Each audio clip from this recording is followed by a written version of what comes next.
Bienvenue dans cette nouvelle édition du QG Weekend. Voici les titres de l'actualité. De par son dynamisme, nombreux sont les pays à l'instar du Maroc ou encore la Tunisie qui souhaitent adhérer à la communauté économique des États de l'Afrique de l'Ouest. Mais certaines adhésions ne seraient pas conformes aux règles instituées par l'Union africaine. 200 000 emplois avant la fin de sa mandature, telle était la promesse du président malien Ibrahim Boubacar Keïta. À 18 mois de la fin de son mandat, les autorités multiplient les initiatives pour y parvenir. Et puis la Banque africaine de développement veut faire du secteur du textile un important levier pour l'emploi en Afrique. Selon l'institution financière, ce secteur représenterait un marché de 31 milliards de dollars.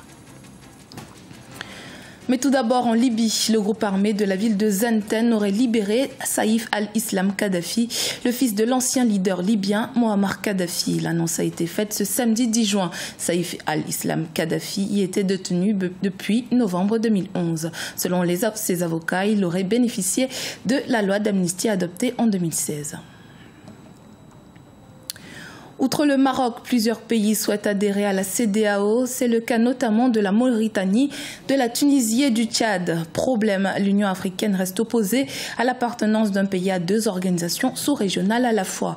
Quels sont les enjeux véritables d'une telle limitation? Une voie médiane est-elle possible? Élément de réponse avec Aminata Diak. Nous allons mettre au point une commission paritaire pour que dans 1 mois et demi, nous puissions signer un accord de partenariat économique déclarant le Maroc comme un associé privilégié. Il ne sera pas astreint comme un membre parce que le problème, c'est que nous allons nous heurter au texte de l'Union africaine qui a divisé le continent en 5 régions comme commission économique régionale. Le roi dit où s'arrête l'Ouest? Alors faut-il prolonger l'Ouest jusqu'au Nord? Nous allons soumettre la décision aux chefs d'État qui prendront la décision. Et cette décision a été prise lors du 51e sommet des chefs d'État et de gouvernement de la CEDEAO qui s'est tenu les 3 et 4 juin 2017 à Monrovia au Libéria. Les autorités ouest-africaines ont donné leur accord de principe pour l'adhésion du Maroc à l'organisation sous-régionale. La Tunisie a également été admise comme membre observateur de la communauté alors que la Mauritanie, candidate pour un accord économique, a été priée de présenter un dossier de réadmission.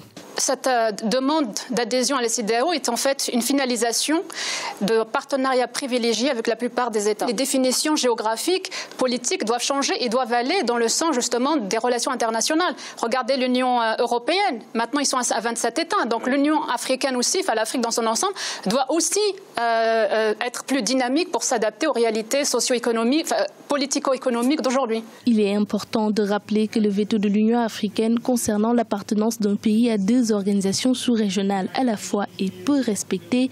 Comme exemple, la CENSAD qui a pour objectif d'améliorer la coopération économique des pays de la région sahélienne fait doublon avec la COMESA, le marché commun de l'Afrique australe et orientale. En effet, 4 pays siègent à la fois au COMESA et à la CENSAD, l'Égypte, le Soudan, l'Érythrée et le Djibouti, sans compter la Libye qui a obtenu en 2002 le statut d'observateur au COMESA. Au Mali, la fronde contre le projet de révision de la Constitution prend de l'ampleur. Une nouvelle manifestation a été dispersée par les forces de l'ordre ce samedi 10 juin. Opposition et société civile accusent le gouvernement de vouloir renforcer les pouvoirs du président. Toujours au Mali, les autorités s'emploient à atteindre l'objectif de création de 200 000 emplois annoncé par le président Ibrahim Boubacar Keïta au début de son mandat. C'est dans ce sens qu'a été mis en place le projet de développement de l'entrepreneuriat des jeunes. Reportage de notre correspondant Mokhtar Bari. Promouvoir l'emploi et celui des jeunes en particulier, tel est l'objectif que s'est fixé les autorités maliennes. L'une des promesses phares du président de la République à son arrivée au pouvoir était de créer 200 000 emplois.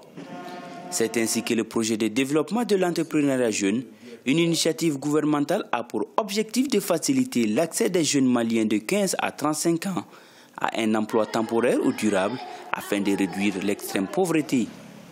Le projet compte atteindre les jeunes vulnérables partout dans le pays, y compris dans le Nord. L'expertise de ce projet revêt plusieurs formes: des stages de qualification, de la formation professionnelle, du renforcement des capacités techniques, entre autres. Vous savez, l'emploi des jeunes, c'est une question malienne, c'est une question africaine et c'est une question mondiale. C'est une initiative du gouvernement du Mali qui bénéficie de l'accompagnement du groupe de la Banque mondiale. C'est une initiative qui vise à trouver des solutions à l'épineuse question des jeunes, de l'emploi des jeunes au Mali et à offrir des opportunités à ces jeunes pour qu'ils puissent s'insérer sur le marché de l'emploi. Après la création de l'Observatoire national de l'emploi, l'ONEF, le projet de développement de l'entrepreneuriat jeune PROCEJ, les autorités maliennes ont instruit la restructuration des agences chargées de la promotion de l'emploi des jeunes au cours d'une rencontre avec le patronat. Cette directive est de permettre aux jeunes bénéficiaires d'être formés selon les besoins des employeurs. Aussi, à travers des cours de montage de plans d'affaires, les lauréats bénéficient d'une formation, mais aussi d'un financement. Pour certains observateurs, l'État doit veiller à l'application des initiatives, mais aussi assurer le suivi et la transparence.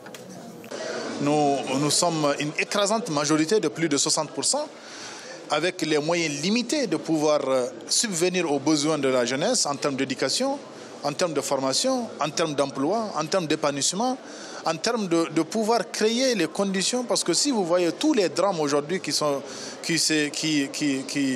qui freinent la jeunesse, c'est la question du manque d'opportunités et le manque de perspectives.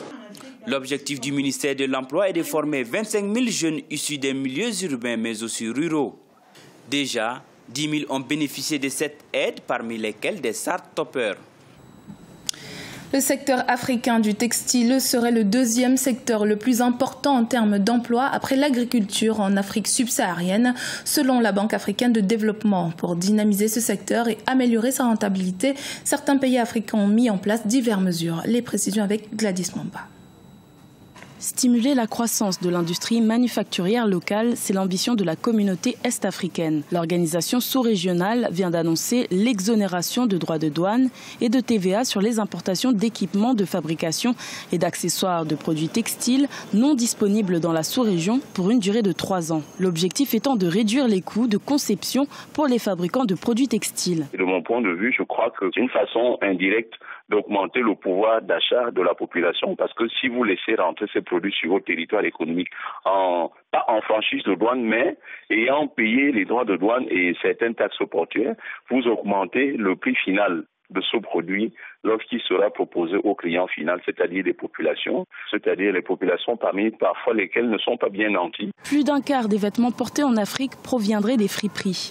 Une sérieuse menace pour le développement de l'industrie textile qui représente un enjeu économique et social de taille pour la sous-région est-africaine. Face à la concurrence des importations de vêtements d'occasion vendus à bas prix, les États membres de l'EAC, à savoir le Kenya, la Tanzanie, l'Ouganda, le Rwanda et le Burundi, ont décidé en février 2016 de bannir totalement les friperies d'ici 2019. Ces vêtements de seconde main, c'est vraiment des déchets parce que sur le sol européen, on ne peut pas les consommer, pas plus que sur le sol américain.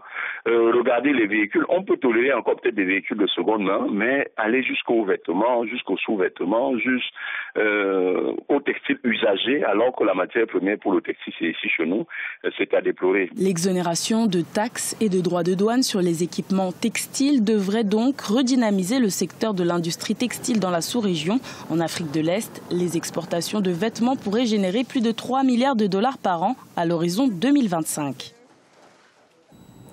Ce journal a été réalisé par l'ensemble de la rédaction. Merci pour votre fidélité. Dans un instant, une nouvelle édition de l'actualité sur Africa 24.